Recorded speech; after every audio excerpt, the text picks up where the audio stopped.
First of all, I'd like to say congratulations, because if you clicked on this video, it means you're planning a trip to the Philippines and you will not regret it, I can assure you. But there are some things that you need to know before you get here. And I've created a whole list of things that I wished I would have paid attention to before I got here. If you're like me, you've watched several YouTube videos. Some of them are saying the same things. So I tried to put it in a more organized fashion so you guys can refer back to it if you need to. And I'm going to put them in order. So just stay tuned, and this is everything you need to know visiting the Philippines.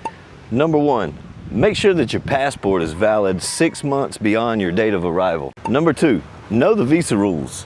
You can extend your visa. Initially, they'll give you 30 days upon arrival at the airport, and you can extend that. The first time they'll let you extend it for 29 days, and it's very easy at any immigration office in most major cities of the Philippines. You just walk in. I've done it a few times now, and it's never taken more than 30 minutes, so it's not a big deal. You just bring your passport, make sure all your paperwork's in order, and make sure you keep your receipts each time, because they're going to want to see your previous visa extension every time. So always hang on to those. And the paperwork stacks up, but you're going to need it, trust me.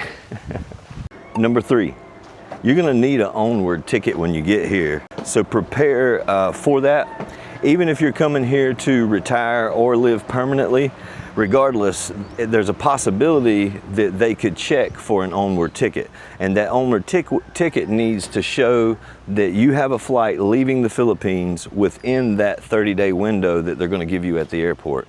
And you can buy that. There's several websites that you can go to. I used Onward Ticket. They're not a sponsor of this channel, but that's who I used. And I believe I spent like $18 for a one-way ticket out of the Philippines 29 days after my arrival, and that ticket was booked originally for Vietnam. And you don't have to do anything. Once you book the ticket, you don't take the flight just disappears. You've given them your money, so that part's over with. Number 4, get travel insurance. It's not a requirement by any means, but it's a good idea if you plan on doing any hiking or diving or anything where there's a possibility where you could get injured. And even driving a motorbike over here, that possibility does stand. So prepare yourself for that. And there's several online websites. I personally don't have one to recommend, but there are several available. Just a simple Google search, and you can get that before you arrive here. Number 5, understanding the language situation. English is widely spoken here, but it's a good idea and to be respectful to learn a few phrases in Tagalog or whatever the language is of the area that you're visiting, which basically there's a few languages that are very big here. Ilonggo, Bisaya, Tagalog is probably the biggest, and Cebuano, which is kind of the same as some of the other ones, and most of them do speak Tagalog. So if you learn a few phrases that way, it'll benefit you greatly. Number 6, expect Filipino time. It's their culture. Nothing happens fast. You may have heard it called island time before, but here it's Filipino time. And they don't get in a hurry for too much of anything. Whether you're at a business or just dealing with a street vendor, they may have a conversation, even at the 7-Eleven, they may have a full-fledged conversation with the person that's in front of you. And that conversation could last a few minutes. Just be patient. It's not the West. Number 7, dress respectfully, especially in like rural or province areas. Anywhere where there's a religious venue of any sort, keep that in mind, that modesty is very much appreciated over here in the Philippines, and you should dress accordingly. Just, have respect, basic respect. Don't have any vulgarity on your clothing, and if you're a guy, you want to cover up. At least wear a t-shirt. In some places, even pants. Like if it's a religious venue of any sort. But for the most part, just be respectful. Number 8, always carry cash. The Philippines is a mostly cash-based society, and it is preferably, I would recommend to carry small bills. When you go to an ATM and you exchange or you get money out of the ATM from your US or foreign bank account, they're going to give it to you in pesos, of course, but most of the time you're going to get 1,000 peso bills or 500 peso bills. And a lot of times at the smaller stores or even some restaurants, they may or may not have change for those things. So every opportunity you have to where you're at a place that you can turn 1,000 pesos into several small, like 100 pesos, I would recommend doing so, because you want to keep as many of those small bills as possible. It's just much easier to do business here. It's just the way it is, and it'll help you out tremendously, trust me. Which brings me to number 9, which is I would recommend, if possible, to bring 2 different types of banking cards. For instance, like a Visa and a MasterCard. The ATMs here are somewhat unreliable. They often run out of cash or they're out of service. So any chance that you get to, or that you have to get cash out of the ATM, I would recommend drawing out the max, which at most banks is only 10,000 pesos. And that lasts quite a long time. But a lot of the ATMs will only take Visa, and a lot of the other ones may only take MasterCard. And I'm still learning the different ATMs to use. I did find that Bank of China will allow you to draw out 20,000 pesos at some of their ATMs. And that is using a Visa. I don't know if it's the same for MasterCard, but I would recommend, if possible, to have more than one account, one MasterCard, one Visa, or one that covers both if you have that. Number 10. Tipping is not expected, but very much appreciated. And it's common to tip like 10% of whatever your bill is. Of course, you can do more than that, but like I said, it's very much appreciated. And let's face it, this is why they like tourists and they like tourism. If that's not the culture in your country, it's also not much of the culture here, but it's one of the good things that I believe we have in a Western culture that benefits the Philippines when we visit here. So if it's my recommendation, I always try to tip. I usually give whatever change is left, to be honest with you. A lot of times I'll tip 20%, sometimes even more, because things are so inexpensive here. It's not like you're going to lose any money. Number 11, learn the local transport options, because the Philippines, believe it or not, although it can be confusing, you have options of tricycles, jeepneys, buses, and of course Grab. And for those of you coming from the West, if you're used to using Uber or Lyft or anything like that, Grab is pretty much the same thing. I would recommend downloading the Grab app and open an account and attach your debit card to that account before even leaving your country. That way you are prepared when you land at the airport. You can just simply, it'll have your location as long as you have signal. And if you buy the SIM card at the airport, even if you don't have signal, when you put that SIM card in there, you will have signal, and you'll be able to get a Grab come to your location. That's the easiest way to do it. But again, I would recommend, for the experience, to learn all the other transport options, like the tricycles. To me, they're fun, you know? Those guys drive a little crazy, but it's an experience. I tell you that. Which brings me to number 12, and that's renting a scooter. That's something else that you'll need a signal on your cell phone for, is renting a scooter. And scooters are ideal for traveling any of the tourist spots, because you're most likely going to be on an island, and the islands are pretty small. Or even if you're traveling long distance, a scooter is the way to go. And if you have a foreign license, your valid foreign license is good for 90 days in the Philippines. I've made other videos, but I've got other videos coming up about what to do after that. But for your first 90 days, you're covered. You can rent a scooter, and you're gonna wanna. You could probably walk and find one, because scooter rentals are everywhere in most major cities. But when I first got here and I did not have a phone signal, you can't use your maps. And if you can't use your maps, it's going to be hard for you to find a scooter other than just walking around and looking for one. And at the airport, they're not available. You could ask one of the drivers and they'll take you right to one of those places. But I would highly recommend, once you get to your destination, finding a scooter rental is going to benefit you tremendously. And it's just easier to get around through traffic. The traffic will intimidate you, but once you have a few days under your belt, driving in a less traffic area, you'll get it down pat and you'll be fine. And that brings us to number 13, which is another transport option. Like when you land, you're most likely going to land in Manila or Cebu, possibly Davao, but most of the time it's Manila. unless you're staying in Manila, like staying in Makati or BGC, you're most likely going to want to island hop at some point. And the ferry systems here are great. The ferries, and you can actually jump on short flights to island hop very inexpensively. And I would recommend doing both just for the experience. Most of the ferry rides are under 2 hours, and they're under $20 in cost. So that's the way to go. Flights isn't much more. You can fly from Manila to Cebu for less than $100. Number 14. I don't like this one, but I feel like I should tell you. Petty theft here is rare, but it is a possibility. So I would recommend, like, make sure you keep your valuables in your bag and keep your bag close to you, especially in crowded areas.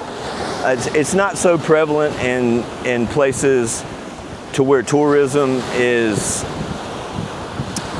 their main source of income. There's very little theft in those situations. But in a bigger city, just like anywhere in your country, the bigger the city is, the more likely that there's going to be bad actors. So just be aware of your surroundings. Don't be crazy. Don't leave your phone laying and walk off 20 foot like I've done several times. And my phone has never been stolen, thank God. And nothing's ever happened, but I have heard stories from other expats about petty theft. So just be aware of that and be mindful of your items. Number 15, whatever you do, don't drink the tap water.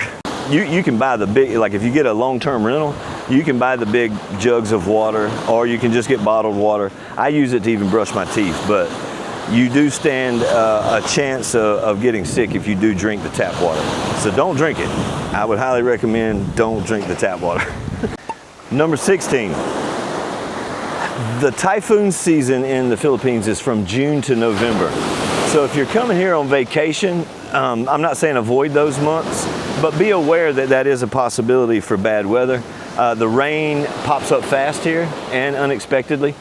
The weather apps will help you out tremendously, but even with the weather apps, sometimes things change very quickly here. And it can be sunny one minute and just be pouring down rain the next minute. If you watched enough of my videos, you've probably seen it happen in real time. But just be aware of that. And an added bonus to this one is I would recommend bringing a thin raincoat with you, or purchasing one whenever you get here, and keep it on you at all time. I've got one that rolls up. You could literally stick it in your pocket. It doesn't have to be anything warm by any means. All you want to do is just stay as dry as possible, and it will come in handy, I promise. Number 17, healthcare is limited in the rural areas. So be aware of that. Like if you're coming to the Philippines and you already have a health issue, or you're in need of any kind of medicines, just be aware that the major cities have pretty good hospitals. And Manila's got great hospitals, and Cebu has great hospitals. But if you're in need or could be in need of medical attention, that is rare if you're far away from a major city. And just be aware of that when you're planning your trips or your events, regardless if you have insurance. If you get too far from the city and you're in an accident, it's going to be trouble for you. But I mean, you will be all right, but just plan those things and just be aware of how far you are away from medical attention, because there's some places you could be an hour from the nearest hospital easily. Which brings me to number 18, which is I would highly recommend get a local SIM card, like a prepaid SIM card, and you can pick those up at the airport upon arrival. You can keep your American phone number whenever you get here. I personally use Google Fi, but I pretty much leave it off, and I use my local SIM card, because most Filipinos, they use Facebook Messenger more than anything else, and WhatsApp. But if you are in a situation where you need to use the phone and you have a foreign phone, no matter what country you're from, it's highly likely that you won't get service in all places, especially the rural areas. Like if you're visiting waterfalls or you're going hiking, there may not be a signal even with a Filipino SIM card, but you have a better option, or it's more likely that the Filipino SIM card from Smart or Globe will have signal in those rural areas versus your home phone number, or I should say your home service. You know what I mean? Number 19, kind of bouncing off of number 18, but The Wi-Fi signals in the Philippines are spotty at best, especially in rural cities. Now, if you're in a big city like Cebu or Makati or even Dumaguete, which is a smaller city, anywhere in Bohol, you're going to get great Wi-Fi signal, no problem. But outside of those major cities, you're probably going to need to use mobile data. That's another reason that you need that SIM card. Number 20, bring power adapters. They use 220 volts here, and they use A, B, and C power adapters. They're available in your country, trust me. It's best just to go ahead and grab those. You can get them here pretty much. I think you can get them at about every 7-Eleven. But just as an added bonus, just in case you get to your hotel room and your phone is dying, it's a possibility that you could need that adapter right at the moment. So they're very cheap everywhere in the world, I believe. So I would recommend just bringing those adapters, you know, for your benefit. And even if they have the regular plugs from your home country, it's good to have. Mine has came in handy just about everywhere I've stayed at some point. 21, try the local cuisine.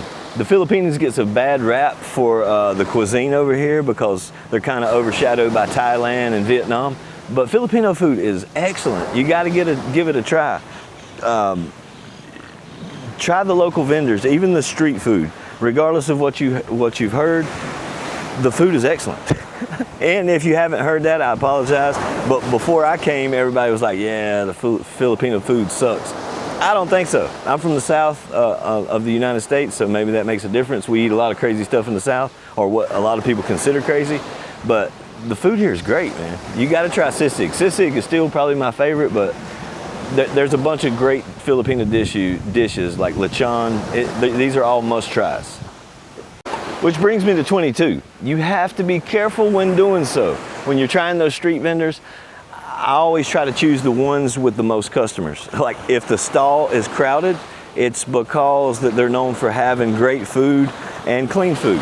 You don't want to eat something and end up getting food poisoning in the Philippines because it could ruin your vacation, or at the best case scenario, you might be out of commission for a few days, not able to get too far from the toilet, if you know what I mean. And that brings me to 23. Don't expect special service over here. Like if you have dietary needs or you don't eat certain foods, they're probably not going to cater to your dietary needs like most other countries. So you want to make sure that you learn, if you do have special needs, you want to learn those words in Tagalog so you can be very specific if you had food allergies or any kind of religious beliefs that you don't want to eat certain foods, because they're not going to cater to your specific needs. I can assure you of that. Number 24, learn local etiquette. They don't really appreciate like loud, aggressive behavior at all over here. So smile a lot, be nice, and be courteous. You know, say please and thank you. Learn the local language. Salamat is thank you. And that brings me to 25. You can use po and apo just to show respect. And I always show respect to your elders over here. It's very common. You'll see them, you'll see the younger people grabbing the hand of their elders and bringing it to their forehead. And, you know, it's just a sign of respect. Number 26, pack light and think tropical. It's hot and humid in the Philippines. You're not gonna need a lot of long sleeves for any reason. If you have that thin rain jacket, that'll pretty much handle all the warmth that you can stand. But yeah, wear light clothing. And I didn't pack many t-shirts whenever I came, and I actually wish that I had it just because of the size difference over here. Not saying that you can't find clothes in some of the bigger cities like Cebu or Makati, but like Dumaguete is a little bit smaller, although very touristy. It's actually hard to find clothes that fit. Like I'm 6'1", which is I guess average in America, but over here it's way above average, and I wear 11 shoe size. So it's slim pickings to say the least.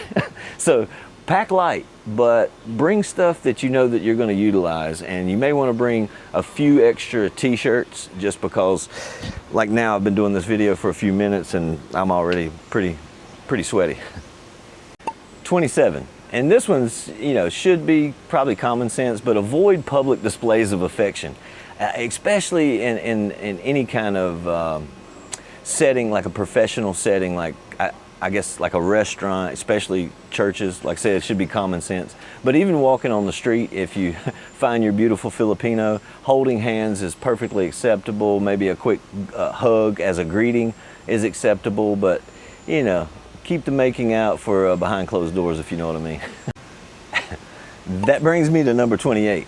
Don't be flashy. Filipinos respect humility. So if you're one of those people that like to flash how much money you have or brag about how much money you have, you may attract the wrong kind of attention, I can assure you. And the people that you probably would like to have attention from will ignore you and avoid you like the plague because, like I said, they truly appreciate humility over here. 29, respect the environment here. If you go on any of the eco tours, don't be touching the coral even with your feet. If you can prevent it, do so. And even the marine life, you know, don't litter, pick up your trash. You may see some Filipinos just throwing their trash on the ground, but you know, this is just my opinion. I think that we should lead by example. If you're coming from a first world country, just respect the environment. It's a good thing to do no matter where you're at in the world, but the Philippines could use all the help they can get in that department. Number 30, last but not least, choose the right destination. If it's your first time coming to the Philippines, and if you're like me, you probably don't really want to go to the touristy areas, but it's going to behoove you to do so at least for a few weeks when you first get here so you can get your bearings. Things are just going to be easier in places like Cebu, Manila, Siargao, Siquijor. Places that are accustomed to having tourism are going to be set up for tourism. If you go to these places that are off the beaten path, there's going to be less English spoken and less amenities that you may need when you first get here. Or at least when you first get here, you may think you need those amenities. But anyway, I hope you guys got something out of it. And if you listen to these tips, I think your initial stay in the Philippines will be much better. I wish I'd have listened to my own advice before I got here, but I didn't. But for now, I'm out.